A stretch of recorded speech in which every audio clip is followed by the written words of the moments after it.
Hello, and welcome to Obscure and Forgotten PS1 Games Volume 3, the third installment in the ongoing series dedicated to shining a spotlight on some of the console's lesser known titles. If you catch any of the previous volumes, thanks for joining me here again, but if it's your first time watching, let's quickly get you up to speed. Using a YouTube channel called the Virtual Gaming Library, I aim to watch 10 seconds of gameplay from every single PS1 game, and anytime a game piqued my interest and wasn't relatively well known, I put it down on a list. One list for Western releases and another list for Japanese exclusives. This particular series is dedicated to Western releases only, but which game we're going to play isn't decided by you or me. We're going to leave that up to chance. First, we add each of the games into a list randomizer. Once the list has been randomized, we then select the top 100 games and add them to a big spinning prize wheel. We're going to spin the wheel 3 times, and whenever 3 games the wheel lands on, those are the games I'll be looking at in today's episode. But before we get started, you may remember from Volume 1 that we only had the games listed from letters A to J in the alphabet, since that was all the VGL had covered up until that point. But since then, VGL has uploaded their video detailing all of the K releases on the console, so we've buffed up the list a bit further. And not only that, I thought it felt a bit off not including games from the rest of the alphabet, so in the meantime, VGL do have a full list of North American releases, so I added all the relevant games from letters L to Z using that list as well. It means we'll have to wait to add the further PAL and Japanese games as they come out, but now we've got a huge chunk of the console's library up for selection with nearly 400 obscure and forgotten games for the wheel to choose from. Well, let's not waste any more time, we've got more games than ever to play, so let's dive right in.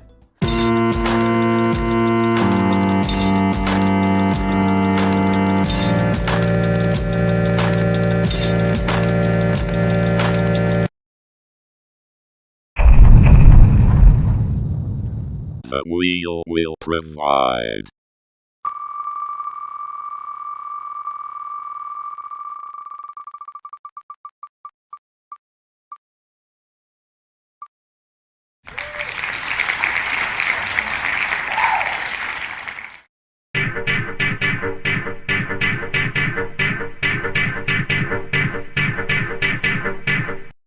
Rehearsal for Get Out the Vote promo. Take one.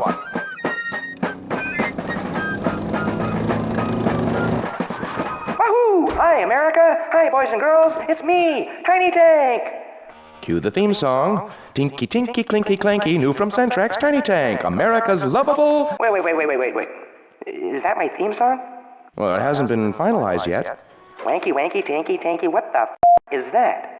Volume 3's first game is Tiny Tank, released in North America in the year 1999, before making its way to PAL regions early in the year 2000. Interestingly, this game seems to be a co-effort from 2 different developers, Appaloosa Interactive, who are probably most famous for their work on everybody's favourite Sea Mammal vs Alien Invader series Echo the Dolphin, and another studio called And Now, whose only credits are Tiny Tank and a later PS1 title called Mort the Chicken.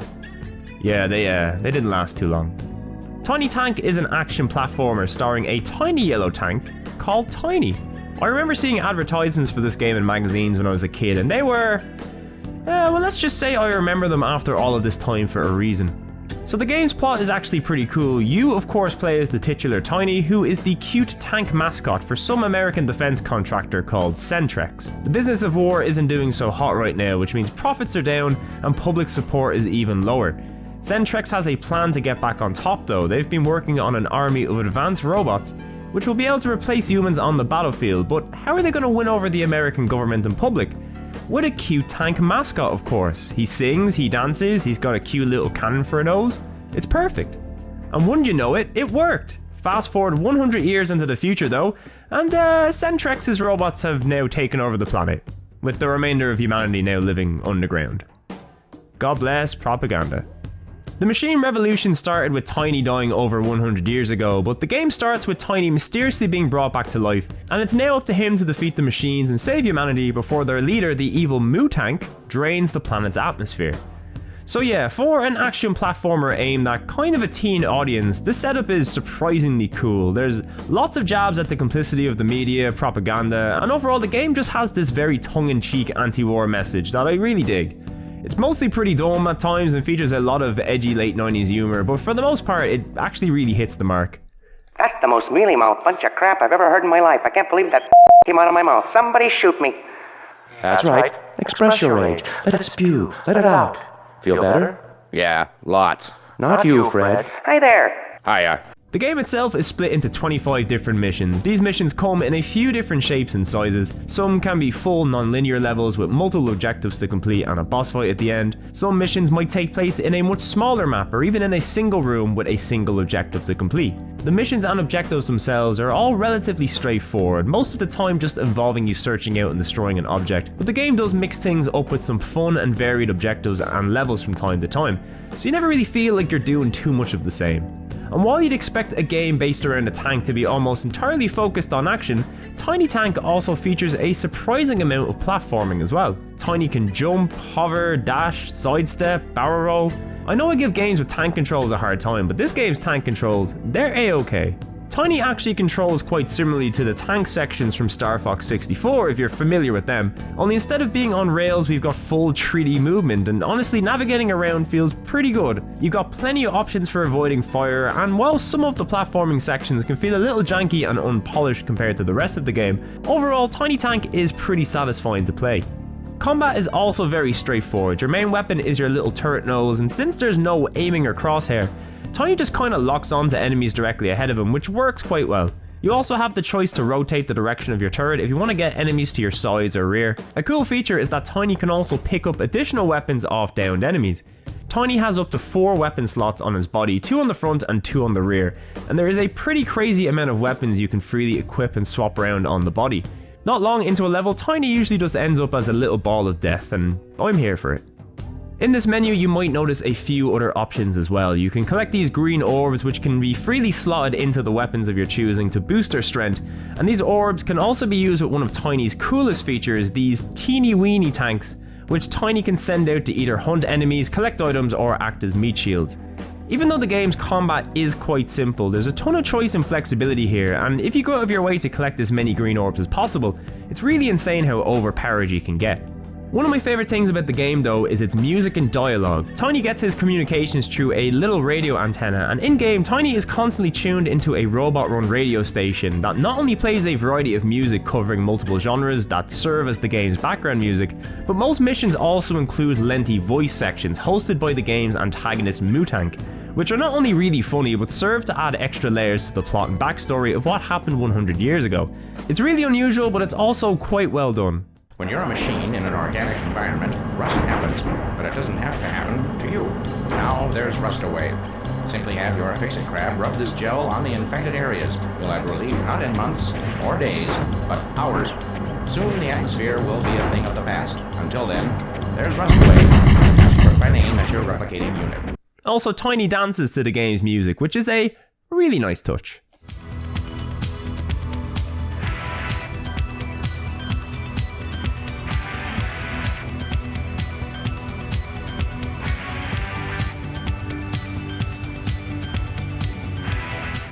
Unfortunately, the game's visuals and performance don't hold up all that well. While I'm a big fan of the character and enemy designs, the levels themselves really don't look all that impressive. A lot of the outdoor areas look really bland and do repeat often from mission to mission, unfortunately. The draw distance is also quite bad, and you can expect the game to chug quite a bit in some of the bigger hectic levels.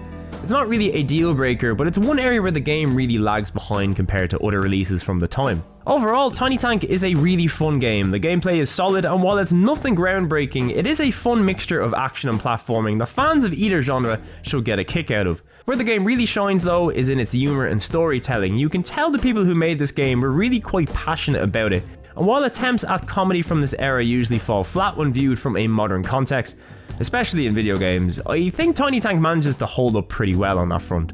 It's not exactly the greatest example of the genre on the console, and once again the visuals and performance can be a bit rough, but it's got enough going for it to make it worth checking out if you like the look of it, or if you like games where cute mascots swear a lot.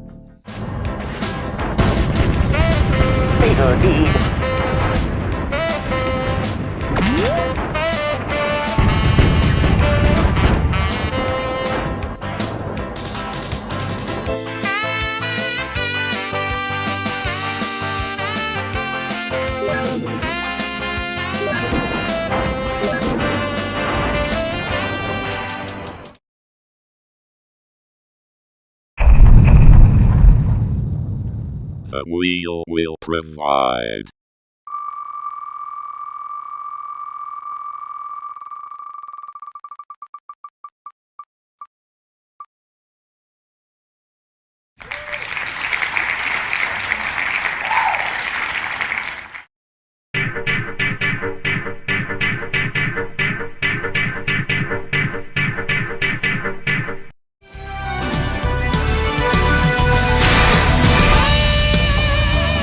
Romeo to control tower.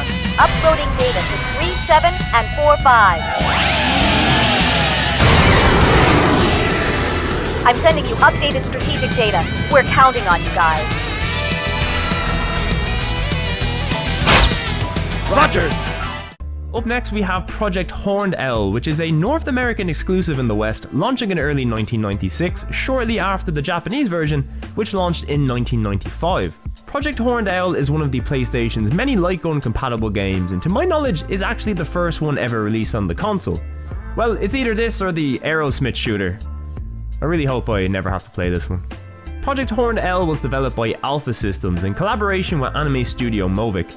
This means the game has some absolutely fantastic anime cutscenes, all of which were made exclusively for the game, and not only that, we also get characters from famed manga artist Masamune Shirow, creator of Ghost in the Shell.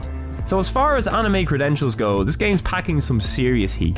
Since this was developed for the PlayStation rather than being an arcade port, it has the benefit of having somewhat more plot than the average light gun game. You get to play as either Hiro Mitsumi or Nash Stolar, members of Metro City's Horned Owl Mechanized Police Unit, as you try to defend the city from a terrorist organization known as Metallica. I take it nobody has informed Lars Ulrich that this game exists. Throughout the game, you'll visit a variety of different locations within Metro City, protecting the innocent and combating a whole load of Metallica enemies, all of which are big robots or mechs. So yeah, we got ourselves a big mecha light gun game. That's pretty cool. Obviously, the preferred way to play this game is using a light gun controller. This game originally supported Konami's Justifier light gun, which launched prior to Namco's G-Con light gun, which most of you would likely be more familiar with. Either way, it's 2020, and I, like many, don't have a CRT lying around to play light gun games on, unfortunately. So what other options are available? Well, you can of course control the crosshair using the directional pad, which is not ideal, but it is functional. Or you can use the PS1 mouse to control your crosshair. I've played a ton of light gun games on the PC back in the day using a mouse, and while it's kind of like playing on easy mode in a lot of ways, I always found playing light gun games using this method pretty fun regardless. Plus, it's not often I'll get to play a PS1 game with mouse support on the series, so we might as well take advantage of it today. This game doesn't really have a whole lot of options. You can play solo or with a friend and co-op, and outside of a few difficulty options, the only content here really is the main game itself. Prior to each level, we are treated with some anime cutscenes which keep us up to date on the plot on our small cast of characters. As mentioned before, these all look great for the PlayStation, with the animation quality looking on par with other Japanese animes from the mid-90s. The game's dialogue is also fully localized for the West, with the voice actors putting out some decent performances, about as good as you'd expect for an anime dub around the time. But that still means it's light years ahead of what you'd expect for early PS1 game voice acting. Don't just shoot everything. There are civilians in the area, you know. Once we get into the game, well, it's all on rails from here. Just sit back, relax, and take in the sights and sounds. And also shoot anything on the screen that doesn't look like a human. So yeah, as far as light gun games go, this one is really rather basic. You've got your default weapon shot, which has a good chunk of ammo and can be reloaded by shooting off screen. And you've also got a limited grenade shot, which clears most enemies off the screen in a single shot. That's about it really.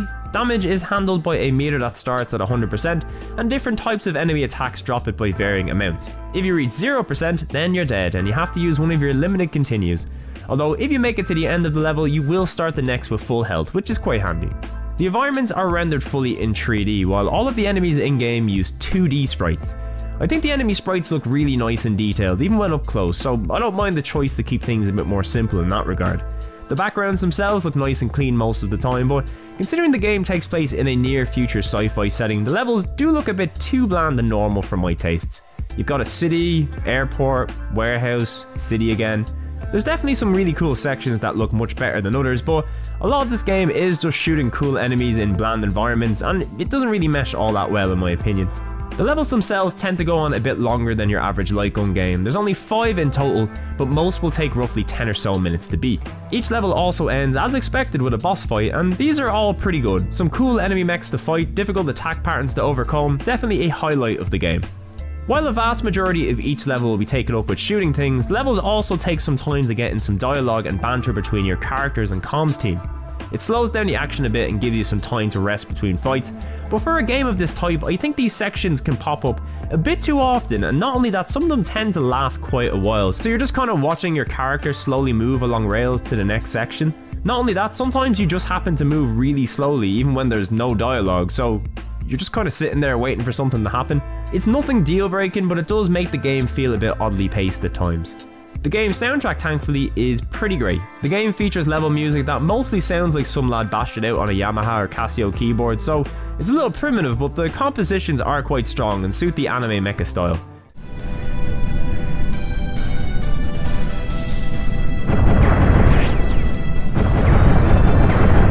Calling 37 and 45. Getting strong readings on the Metro Highway. Looks like a lot of them. And you've got more coming from downtown, too. Good. Sounds like one-stop shopping.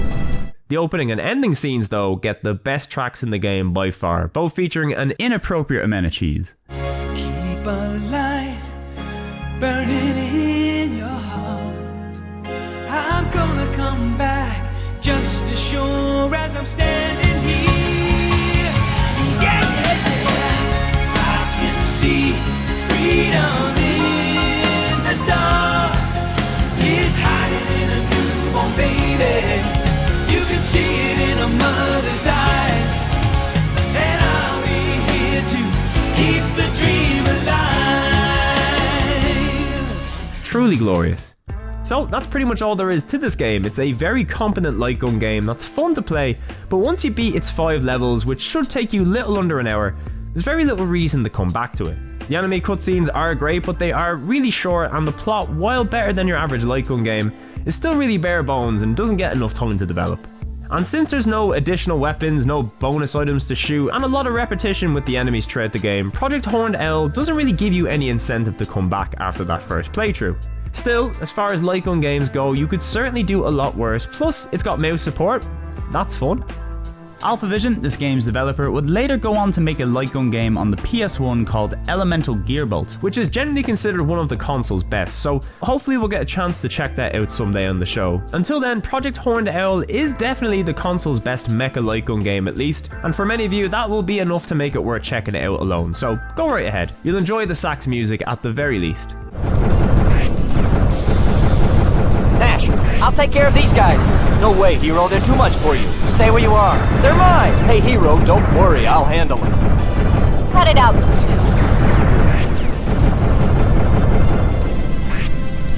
I'm reading an abnormally strong energy field about 50 meters ahead.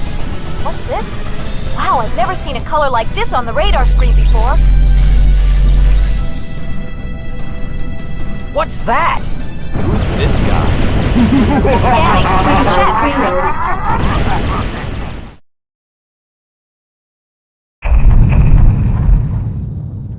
The wheel will provide.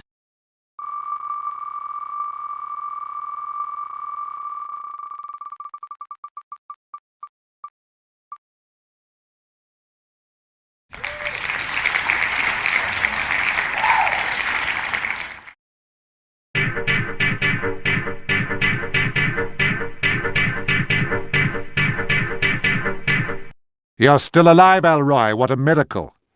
Let's hope your next mission won't be your last. Our final game today is a pretty interesting one, because this unassuming spaceship shooter might just be one of the most obscure Western releases on the console. Invasion is a PAL exclusive released in early 1999. It's both published and developed by a French studio called Microids, who are mostly known for their work in the adventure game genre, both on the PS1 and elsewhere. But this game here is a first/third-person spaceship shooter, something a little bit out of their comfort zone, and also something the PS1 tends to have quite a lot of in its library. So what makes Invasion such an obscurity? Well, the game happens to have a, let's just say, an unfortunate name. Because when you go to search for Invasion on the PlayStation 1, you'll get results for a much more popular and well-known game called Star Trek Invasion, another space shooter, from a series that you may or may not have heard of. But not only that, once you've gone past the Star Trek results, you'll then come across another more popular PS1 game called Invasion from Beyond, another spaceship shooter. So yeah, poor Invasion kinda gets buried by having too basic a name, but it also doesn't really help that nobody seems to care about it either. It's bad enough that it's a PAL exclusive, but there's really very little information about it online. Practically no reviews outside of a page that says it's pretty shit. So look, I don't have the highest hopes for this thing, but given how scarce information and footage is for the game, I feel we might as well play through the whole thing just to give it a fair shake. So what is Invasion? Well, as already mentioned, it's a spaceship shooter. Levels consist of large open maps with multiple objectives on them. Missions generally consist of you destroying structures or enemies, activating switches throughout the map, or defending allies from enemy attacks in the odd escort mission. Nothing out of the ordinary for this genre. The game does have a loose plot driving these missions though. The game takes place sometime in the future, probably 2020, which was a long time away in PS1 time. You'll play as Elroy, who from what I can tell is an ace pilot who's been locked up in a cryo prison for being a maverick, I guess. I don't think it's really explained all that well, but after aliens invade Earth and humanity's numbers begin to steadily drop, they need every pilot they can get. So Elroy is brought out of cryosleep and put back into service immediately to deal with the alien menace. It's basically the plot to Demolition Man, but replace Sylvester Stallone with this guy and Wesley Snipes with aliens? The game's plot only really gets fleshed out at the beginning and end of the game. Everything in between is just brief conversations with your commander, which go into very little detail outside of presenting you with the objectives for each mission. At the end of the day, this game's story is paper thin, and it's really only here just to give you an excuse to shoot stuff, although at least the cutscenes and mission briefings look kinda nice, even if some of the scenes are repeated quite often prior to starting a mission. As for the game, well, the game features one single ship to pilot, which is kinda disappointing, but I do gotta give it to Microids. This thing feels pretty good to fly. You've got the choice of two different view options. First person, which kinda controls like one of those 6 Degrees of Freedom shooters like Descent or Forsaken. It feels a bit odd at first, but it does allow for some really precise control. Or you can opt for third person, where the control is adjusted ever so slightly, but feels much more like your average PS1 flight game. Although no matter which view you're using, the game's controls are really well laid out and responsive. I never found I had any trouble maneuvering in this game, and it really feels like it hits that nice balance between simulation and arcade style movement. Although while flight is the main component of this game, you can expect yourself to be engaging in combat quite a lot of the time too. Your ship has two types of fire, an infinite auto shot that's upgradable by collecting power-ups around the map, and a limited sub-fire shot that's reserved for your most powerful weapons. And this game gives you quite a lot of options for each, with 3 different upgradable auto shots and well over 10 different sub-weapons, which run the gambit from missiles to grenades, up to wackier items like health-stealing vampire shots, or even just straight-up flamethrowers, which is weird but appreciated. There's some good variety on offer here, and your ship has access to every single weapon at all times, so while it's disappointing that you can only pilot one ship in-game, the vast variety of weapons do make up for it. The actual combat itself is also pretty good. The game has a generous auto-aim with your cursor, so targeting enemies with any kind of weapon is quite easy. Once again, it strikes this nice balance between arcade and simulation. It's a lot more forgiving than most games of this type I find, but flying and shooting, it's a lot of fun. Your mission objectives will still always be your main focus though. Each level has a number of objectives. Sometimes you have to complete roughly 60% of the missions to exit a level, sometimes you need to beat 100% of the missions. Although most of the time mission objectives just consist of flying to the highlighted location on your map, destroy the clearly marked targets, and then move on to the next section. Until eventually an exit gate spawns, then you just fly there and you finish the mission. Depending on your objectives completed, enemies killed, damage taken, etc., you'll get a grade and a score at the end of each mission. There are 12 missions total with about 4 or 5 unique environments between them. It's a short game taking roughly under 2 hours to beat, but there is enough variety here to keep things interesting from start to finish. The presentation is also pretty good for the most part. I like the ship and enemy designs, some of the levels look quite nice too. if a little bland and barren at times, but it is a planet under siege, so I understand. Our old friend PS1 draw distance does rear its ugly head again though, and it can be pretty bothersome in this game, especially with how objectives and enemies pop in and out of vision even if you just move a short distance from them. It's to be expected, but it does feel a little bit worse in this game compared to others of a similar style. Performance is also a bit shaky. It's rough enough as it is, being a PAL exclusive game, but as soon as the screen starts filling up with enemies, the game's performance can crash down well into the lower digits. It's especially noticeable in the game's final few missions, which are hard enough as it is without dealing with performance hits. At least the game's cutscenes are kinda nice, although they are all over the map quality wise, going between CGI to animation to like still images of real cities getting hit by lasers and explosions. I kinda love how janky it is. These are all fully voiced too, by the way, and the voice acting is once again not even that bad. It's just a shame that there's so few of them in game, but what's here is appreciated. And look, you know we gotta talk about the soundtrack. When are we ever not gonna talk about the soundtrack? Well, guess what? Invasion soundtrack? It's really, really good. For real though, every track in this game is great. There's about 7 or 8 total split between all of the missions, but it's this great 90s electronic soundtrack that sounds like it would fit right at home in a Wipeout game. Watch, check out a brief selection and hear for yourself.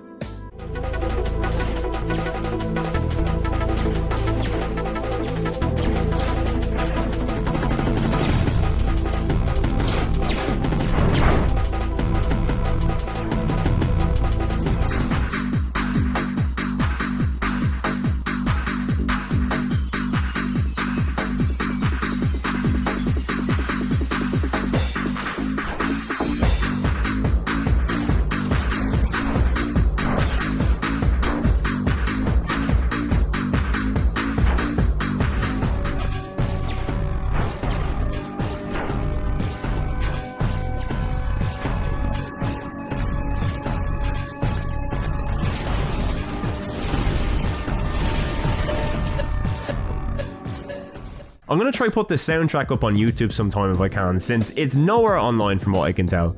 Either way, kudos to these lads, this is some great stuff. So yeah, to my surprise, I enjoyed this game quite a bit. I'm not even gonna pretend like it's anything more than a B tier or even C tier arcadey spaceflight game.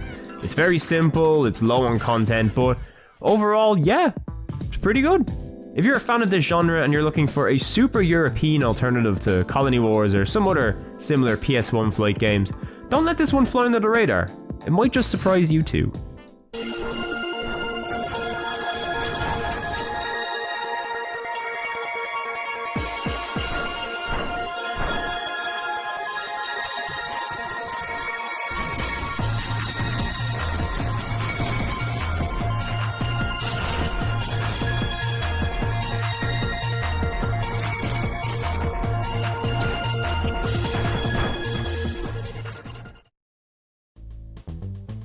And here we are, that's a wrap on Volume 3. We got to check out a game with a cute wisecracking tank, a game with some great anime cutscenes and sax music, and a game with possibly the most unfortunate name on the console. But before we finish up, we need to slot each game into one of 3 categories. Is the game a must play? Is it something worth trying out if you like the look of it? Or is the game trash and not worth your time? Volume 3 selection sees all 3 of the games, Tiny Tank, Project Horned Owl and Invasion, settling in nicely within the try tier. While I wouldn't consider any of these games to be must-plays for the console, they are all examples of fine games in their respective genres and worth giving a shot if you like the look of them. You can't really go wrong. So let me know, have you tried any of these games yourself? Are there any obscure games that you'd like to see show up on the series? Drop me a comment below, and if there's any games that I've missed on the list, I'll be sure to get them added. And if you enjoyed the video, a like and subscribe is always very much appreciated. You can check out previous volumes and plenty more PS1 content over on the channel in the meantime. But for now, thank you very much for joining me, and I'll see you next time for the debut episode of the new series, Japanese only PS1 Games Volume 1. Things are about to get weird, you don't want to miss it.